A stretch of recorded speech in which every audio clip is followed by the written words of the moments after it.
Bonjour et bienvenue à tous sur la chaîne de Mimi. Et oui, l'amour, toujours l'amour. Aujourd'hui, on va cuisiner ensemble le tournant d'amour, spécialité des îles Saintes en Guadeloupe. Et on aura besoin de 30 g de lait, 2 jaunes d'œufs, 30 g de sucre en poudre, une gousse de vanille, 30 g de maïzena, un petit peu de rhum ambré s'il vous plaît. Et pour ma part, j'ai utilisé une pâte sablée maison. Vous trouvez la recette facilement sur internet qui à mes yeux est une valeur sûre puisqu'elle est délicatement croustillante. Avec une pâte brisée, ça fonctionne aussi. Vous étalerez entre 2 feuilles de papier sulfu, alors je vous conseille une fois dans votre moule, la laisser prendre au frais un très long moment pour qu'elle ne se rétracte pas à la cuisson. En parallèle, on fait chauffer à ébullition le lait. Dans un saladier, on verse le sucre avec les jaunes d'œufs et on mélange pour laisser le sucre bien se dissoudre.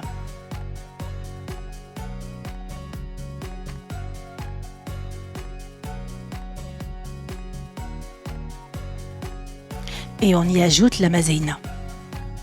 Alors pour info, je ne connaissais absolument pas ce dessert qui vient des tropiques. Une sympathique abonnée à la chaîne, elle se reconnaîtra je pense, m'a proposé ce dessert. J'avoue que cela a titillé ma curiosité. Alors toujours avide de nouvelles expériences, je l'ai tenté. Une fois que le lait a bouillonné, on laisse tremper bien la gousse de vanille pendant une bonne demi-heure pour laisser infuser, à feu éteint bien sûr. On le rallumera juste pour le remonter en température pour qu'il reboue encore une fois et on le versera dans le saladier pour faire tout simplement la crème pâtissière. Oui, je ne l'ai peut-être pas précisé, vous l'aurez peut-être deviné, on est en train de faire une crème pâtissière.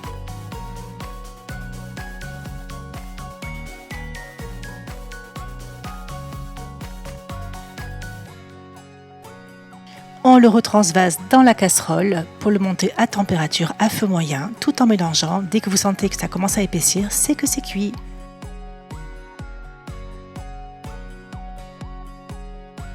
Voilà, voilà.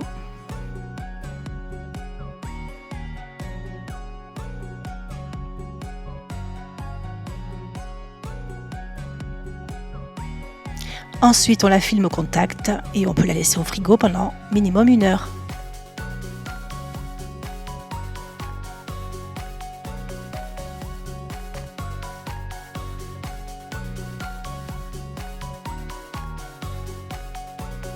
Une fois que la pâte a bien pris au frais, vous pouvez la piquer.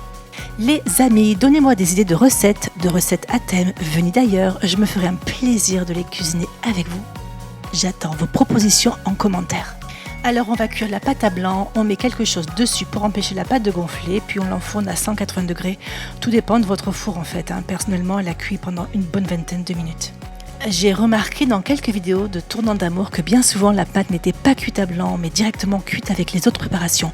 Je vous dis franchement, j'ai eu un petit peu peur que les préparations détrempent complètement la pâte, donc j'ai voulu essayer autre chose. Très honnêtement, ça fonctionne très bien. On passe aux ingrédients pour la génoise avec 3 œufs, 100 g de farine, 100 g de sucre. Allez, on mélange au fouet pour bien facilement tripler de volume. Et on vient ajouter la farine à l'aide du tamis. Bon là ça va un petit peu vite, c'est en accéléré la vidéo, mais pour vous, vraiment mélangez délicatement. Et je l'ai parfumé au rhum. Un zeste de citron vert. Et vous, vous êtes friande de ce genre de dessert? Et surtout, en avez-vous déjà mangé? J'attends vos retours en commentaire.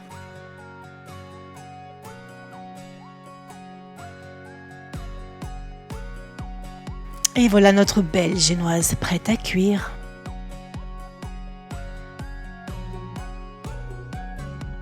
Connaissiez-vous la confiture de noix de coco? Alors moi je ne l'ai pas trouvée dans le commerce et je vais la faire maison. Évidemment Google m'a bien aidé, c'est très facile à faire.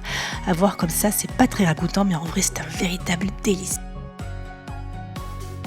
Après cuisson de la tarte, on laisse refroidir et on vient y ajouter, bien étalée, la confiture de noix de coco.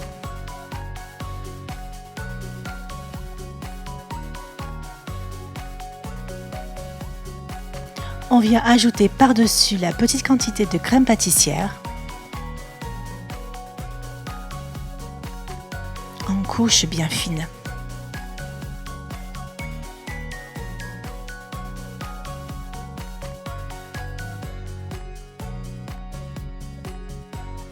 Et pour finir, la préparation de la génoise. Et oui, ce dessert comporte 3 couches de plaisir divin. J'ai nommé la confiture de noix de coco, la crème pâtissière et une bonne génoise.